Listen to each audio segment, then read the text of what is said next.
Hi, this is Victoria Campisi with 1851 Franchise, and today I'm here with Shannon Wilburn, co-founder of Just Between Friends Franchise Systems, for our Top Women in Franchising series. Thank you so much for joining us today, Shannon. Yeah, thank you for having me. Of course.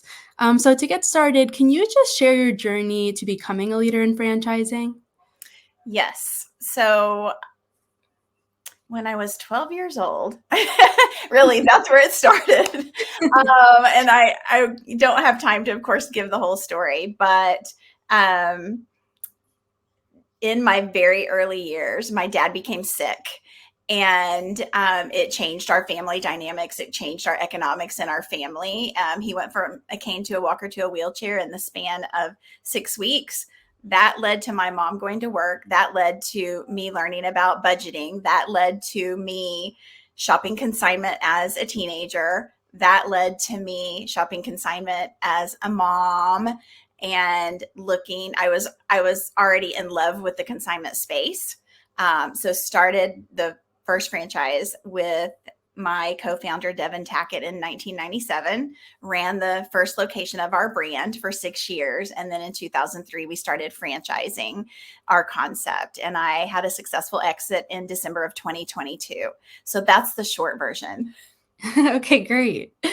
What are some unique challenges and opportunities for women in franchising? I think there are unique challenges and opportunities for everyone in franchising.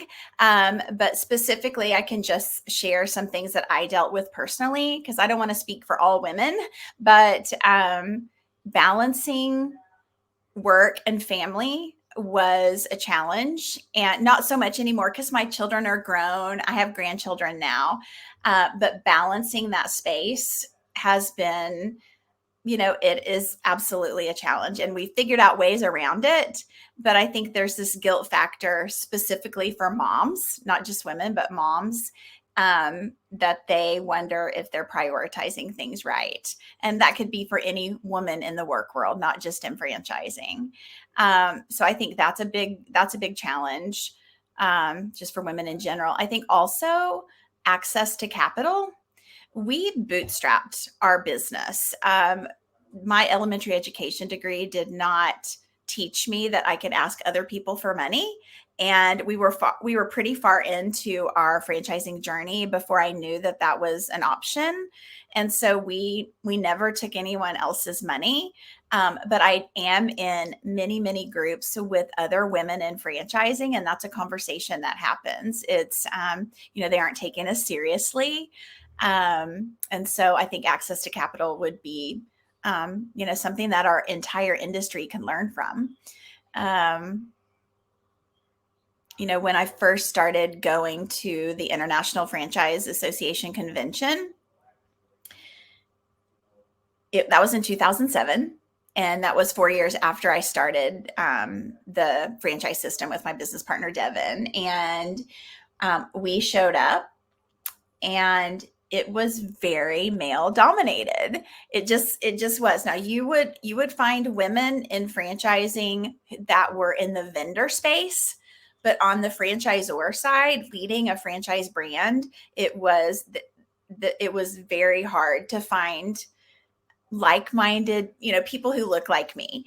And I remember sitting down at a table next to Mary Thompson, who is now the COO of Neighborly, which, multi-billion dollar endeavor. And she happened to be the president of Mr. Rooter at the time, which is one of their brands. I think at the time they had eight brands in their portfolio, and now there's over 30. But I sat down next to her. She just was so nice, started asking questions. I'm like, this is going to be someone who can help me. And she now sits on the Just Between Friends advisory board. She is a force. And so I think it's really, really fun. I think it's fun to find people who look like you and are in the same space as you, but it's just harder to find I think not just in franchising, but any C-level executive arena. Yeah, that makes sense. Yeah. How would you define success in your role? So I have a couple of roles. Right now, I am sitting in the space of being an executive coach. And it is, I've been in the franchising space for 20 years. I have another small business that I run out of my home. I call it my hobby business. I work it 2 to 3 hours a week. It provides full-time income. It's just an amazing hobby business.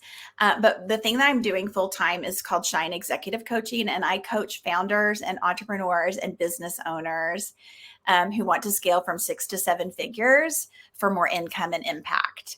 And that's what I'm doing right now. So I think for me specifically, creating relationships and adding to my value bank of relationship capital, that has been something that I've been focusing on. Adding new clients to my client roster. It makes me feel so excited when I can help. Specifically, since we're on a franchising podcast here, specifically emerging brands who are, they have a few locations open and they've gotten to that place where they feel stuck.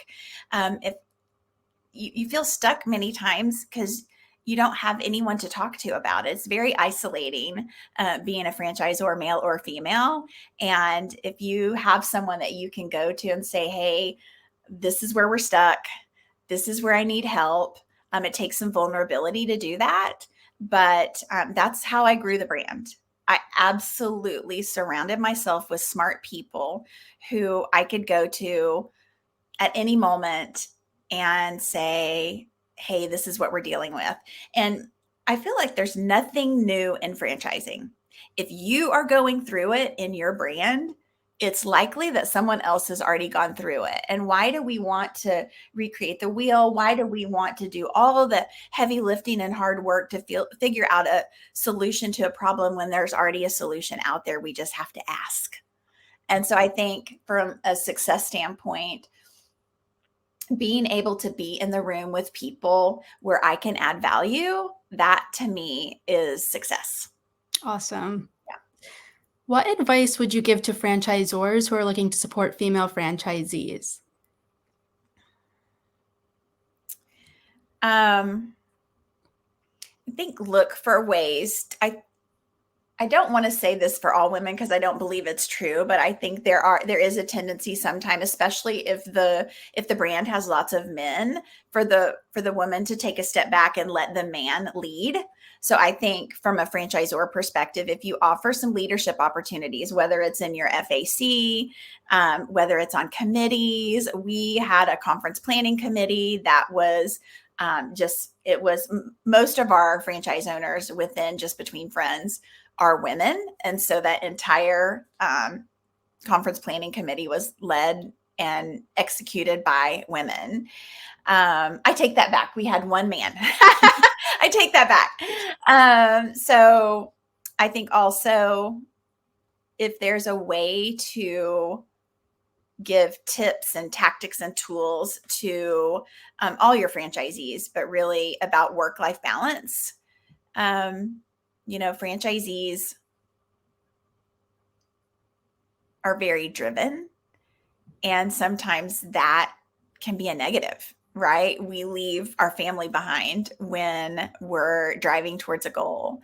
And so maybe that's just some talking points from a support standpoint that coaches, franchise consultants and coaches can give to their franchisees, making sure that that's being talked about. It's very easy for me specifically when I start talking about business, I get laser focused and I forget, oh, you have a family. And that has to be part of the conversation. Like, what are the goals for your family? Because you bought this business because you had goals likely for your family. And it's easy for us to forget that in the drive to the top. Definitely. Another thing I was going to say is this is in our brand, community is very important. So we have a Facebook page. I know we're talking about moving to Slack, just having that back and forth way for franchise owners to communicate with each other, to get that supportive franchise culture. Great. What is your advice for women who want to enter the franchise industry? As a franchisor or as a franchisee? What do you have a specific? I think any. Okay. I think from, if I'm thinking from a franchisee perspective, man, do your due diligence. There are so many brands out there that it looks like the bright, shiny object because maybe it's a brand that brokers are really excited about. And when you do the digging into the numbers, and I think it's very easy to take someone's word for it rather than ask the hard questions. So I would say tread lightly and do your due diligence. One of the things that we do in Just Between Friends when we are awarding franchises is we will not award a franchise unless the applicant has talked to at least 3 franchisees. And that's been a game changer because we want franchisees coming into our brand with eyes wide open, right? There's a lot of great things about our brand. And there's also some things about our brand that we wish were different, just in any brand, right? And to me, this is probably the second largest investment that someone is going to make in their lifetime after probably their home is investing in money and time in buying a business. And the last thing we want to do is have someone come into our brand and think, this isn't what I thought. I think it's their time to be picky and ask the hard questions of franchisors. Yeah, I think another thing that I wish I would have done a lot earlier, Victoria, is to lead a leader, I guess.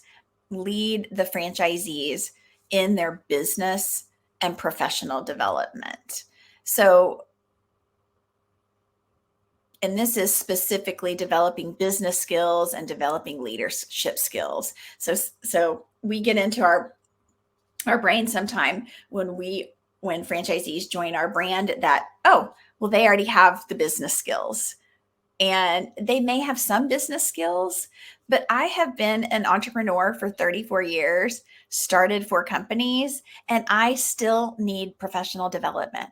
I still need to read. I still need to listen to podcasts. I went on an hour and 15-minute walk this morning and listened to 2 podcasts. And it's amazing how when you fill your brain with good leadership and professional development in any area, quite frankly, how it seeps into your business and your speaking and your relationships. I just think Mary Thompson, what is the thing she says? She says, all leaders are readers. And I want to be a leader, so I better be reading or listening to podcasts, that type of thing. So yeah, that's great. Yeah. And then lastly, is there anything else you think our audience should know? About franchising specifically, or just? Sure. Anything else you want to share? I think one piece of advice that I got a long time ago was that you need to understand your strengths. And so one of the things I do with clients now in my executive coaching business is we do some assessments when they become a client. So there's an assessment called the Enneagram. It's a personality test. And then we also do Strengths Finder, which has been around for a really long time. Both of those, there's also ones called Myers-Briggs. There's one called DISC. I mean, there's lots of them out there. In the franchising space, there's one called Zor Forum. No, not Zor Forum, Zoracle. Rebecca Monet, it's Zoracle. When we understand who we are as a person, and where our strengths lie, we can forgive our weaknesses. Mm. And all of us have strengths and all of us have weaknesses. So I think I just would like to encourage people to have some self-awareness around where your strengths are and move towards those and hire your weaknesses. So yeah, that's probably my tidbit. I've got lots of advice, which is probably why I love being in the coaching business. Yeah. Really fun. Awesome. Well, that is everything I have for you. Thank you so much for joining us today. Yeah, thank you, Victoria.